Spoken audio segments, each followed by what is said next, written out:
after his father passed away and his uncle taking the position of head and stripping of everything from the main character suffered for a very long time. Other nobility mocked, ridiculed, and hated upon the main character. Like, he was just suffering, full on being bullied. The Melid was the only person that showed him kindness and care.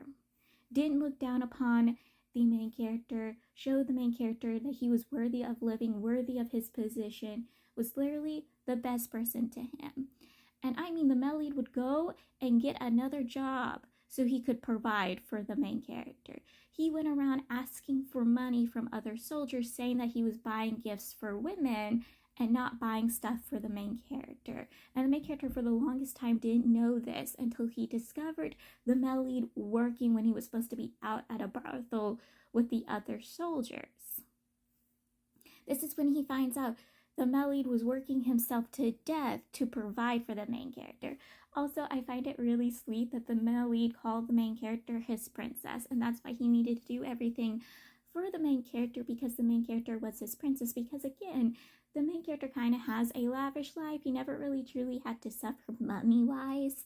And so food, he was disgusted by the food that the military was serving. So the Melid would go out to make sure the main character would have good food. So the main character takes the Melid to Brushaway to see if the Melid's memories can come back, and if there's any sort of medicines that can do that. To Brushaway tells the main character, like he told the Emperor, that yes, the Melid's memories can come back, but without the 2 pieces of his missing soul, most likely not all of his memories will come back, only like parts of those memories will come back. He also says it's not wise for just those pieces of memories to come back, because the main character the Melid might not have great reactions to those missing pieces of memories. They might not be great pieces of memories, might be horrible, vile memories that are best to be forgotten. He also provides medicine to the main character. Now, the main character has to pay a big amount of money to buy this medicine, but To Brushaway has a medicine that the Melid needs. To Brushaway looks exactly like the Melid from Stars of Chaos, but he has the personality of Huskanus by Cashews and the bio dad of the cousin from that. And I can tell you, I was like, oh, he's so pretty, I'll make him my wife, until I found out his personality was exactly like the bio dads of the cousin in Huskanus by Cashew. And I'm like, yeah, no, you might look like my wife, but you do not have his personality, and I do not want you. So they'll be going to a sacrificing banquet that happens once a year, and the main character is going to be taking the Melid with him, and they need to be prepared and ready, so they're going to go take a bath.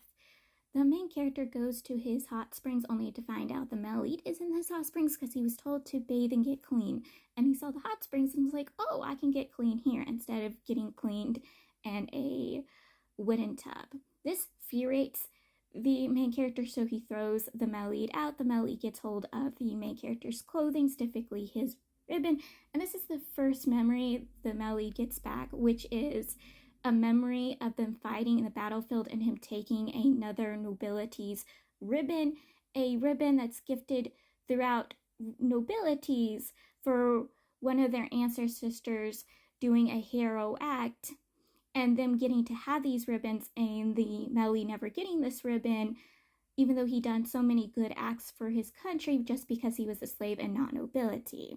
And he, killed someone, took their ribbon for himself, which angered the main character. And when the main character sees the Melid wearing his ribbon, he's angry. He's fighting the Melid for the ribbon, because again, this ribbon was his father's. It's passed down to family members. He doesn't want to see the traitor who betrayed his country for the country who killed his father to wear his ribbon. And obviously the Melid is freaking out. He just got back a memory. Like, he is not in a great place. So they're literally fighting over this ribbon, to the point the main character slaps him, and I was literally bawling. I was telling the main character he was gonna freaking regret this. And the Melid goes running away wearing wet clothing, rushes to his dog, literally bawling. And the main character's head servant saw this. He saw the Melid upset and gets onto the Melid for the Melid's actions, and the fact that the Melid is wearing the main character's clothing and is trying to tell the main lead that he wasn't deserving to swim in the main character's hot springs or wear the main character's clothing, and this upsets the male lead more because, again, the main character told him when he slapped the male lead that he was dirty, that he didn't deserve the stuff of nobility. Yes, I wanted to slap the main character so hard that he died. I was so angry with him. Just watch me, because I'm literally going to fight the main character. The male lead, the male lead does get back one of his pieces of memories. This memory is of the men who had died on the battlefield, that he wanted to give them their names, and the emperor had refused him because of their status of slaves.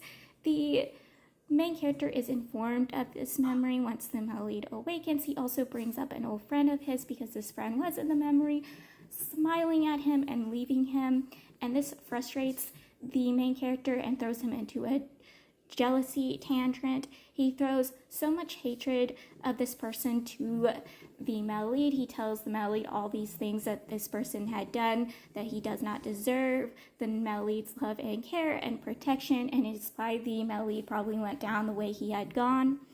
Like, this dude holds a lot of hatred for this friend, which is kind of understandable, seeing the fact that the friend had made two mistakes that led to a humongous thing that got a lot of people killed.